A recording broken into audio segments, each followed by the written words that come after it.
Ya. Assalamualaikum warahmatullahi wabarakatuh. Kami dari kelas 11 5 akan membacakan cerita yang berjudul Penggali Sumur yang Ingin Pensiun, karya Selola Mataku. Dengan saya Anggia Anggi Effendi, saya Nia Lestari, saya Nadia Oksya. Baiklah, dari dalam jendela yang terbuka, aku melihat Om Banus berdiri sendirian di sumur. Kedua lengannya yang kekar menekan bibir sumur. Kepalanya ditundukkan seperti sedang melihat sesuatu dalam sumur yang memikat matanya. Dalam bentangan jarak itu, aku melihat ia tercenung tanpa peduli angin sore yang menyapu-nyapu rambut ikalnya. Kami mengenalnya sebagai lelaki penggali sumur. Ibu pernah bercerita bahwa di tengah kampung kami terdapat sumur yang digali oleh Om Banu. Ia tergerak menggali sumur karena orang-orang kampung hanya menaruh harapan dari curah hujan. Om Banus berhasil menggali sumur pertama itu dengan kedalaman mencapai 16 meter. Warga membantu Om Banus membuatkan dinding sumur dengan batu bata. Kenapa Om Banus ingin menjadi penggali sumur? Giliran Olak, lelaki yang suka mencari tahu itu bertanya. Om Banus mengisap rokoknya sekali lagi dan kami diam menanti jawabannya. Aku dan Olak duduk bersama Om Banus di atas balai-balai tempat duduk dari bambu. Aku di sebelah kanannya, Olak berhadapan langsung dengan Om Banus dan Kedaman berdiri di dekat lubang sumur dengan tubuhnya sepenuhnya kepada kami. Setelah mengepulkan asap ke udara, dia berkata pelan. Om ingin orang-orang di kampung ini bisa hidup karena air adalah sumber hidup kita, anak-anakku. Dia membuang batang rokoknya yang telah menjadi puntung di tangannya. Wajahnya menengadah ke atas, membayangkan sesuatu. Di sumur, lanjut Om Banus. Kita akan menimba kehidupan, anak-anakku. Kita akan bercerita, belajar sabar, dan dikuatkan oleh persatuan, nak. Di sumur, kita menemukan diri kita bukan lagi satu, melainkan menjelma menjadi persatuan yang kuat. Sebagaimana satu tetes air yang jatuh dari bibir sumur dan menjadi banyak di dasar sana, anak-anakku. Itu sebabnya Om ingin jadi penggali sumur. Aku melirik kepada Olak dan menemukan dirinya cukup puas. Saat mengarahkan pandangan kepada Kedaman, mata kami bertundukkan dan aku melihat Kedaman mengangguk. Tapi kalau semakin banyak sumur, orangnya tidak akan ramai lagi, Om. Aku berkata begitu sambil menggunakan lengan kanan Om Banus.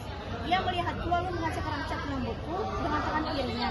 Sambil ia tersenyum, wajahnya mereka seperti kembang bunga pagi hari. Raut wajah yang pernah mereka itu aku temukan ketika aku menjumpai diri di sumur sore itu. Om Banus, kenapa murung? Aku menarikkan lamunannya. Dia menoleh dan mendapatiku sedang meletakkan emberku di lantai sumur itu. Mataku tetap memandang Om Banus yang sedih. Goran, suaranya pelan dan seduh. Dia tidak melanjutkan kata-katanya. Aku mendekati dan berdiri di samping kanannya. Aku melonggok ke dalam sumur. Barangkali ada sesuatu di dalam sana yang membuat Om Banus bersedih. Namun tidak kutemukan apa-apa. Air di dasar sumur begitu tenang, buat limbah dari jerikan putih udara pun tergantung hening, sepi dan sunyi. Tidak seramai dulu lagi, nak. Semua orang sudah bisa mendapatkan air dari sumur di rumahnya masing-masing. Mesin-mesin telah menggantikan tenaga manusia, nak. Kalimat ini seperti sebuah penyesalan. Dan aku paham bahwa Om Banus merasa bersalah telah menggali sumur-sumur bagi warga. Dia menyesal telah menjadikan sumur pertama ini tidak seramai dulu. Tidak ada lagi yang menyanyikan rayuan orang muda dari gambus Om Leo, kelucuan Om Lamber, kemarahan Om Tonis yang mengundang tawa, dan kegirangan anak-anak yang berlarian di lorong-lorong saat menunggu orang tuanya menimba air. Rupanya Om Banus juga menghafal tingkah laku warga kampung kami. Aku menutup mata dan membayang semua kenang-kenangan itu. Semuanya melekat erat di kepalaku. Saat aku membuka mata, aku menemukan dasar sumur di hadapanku semakin gelap.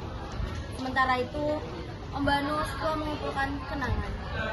Kalau boleh meminta, aku ingin kebersamaan kita kembali sebagaimana dulu lagi, nak. Dia terdiam, begitu pun aku. Mata kami tetap tertuju pada dasar sumur yang sama. Aku yakin ada kerinduan yang sama di benaknya dan benakku detik ini. Angin sore, musim kemarau berembus-embus. Sumur ini semakin hening di hadapan dua laki yang mencintai kerinduan yang sama. Sebuah kerinduan akan kebersamaan yang semakin tergerus dalam pusaran waktu.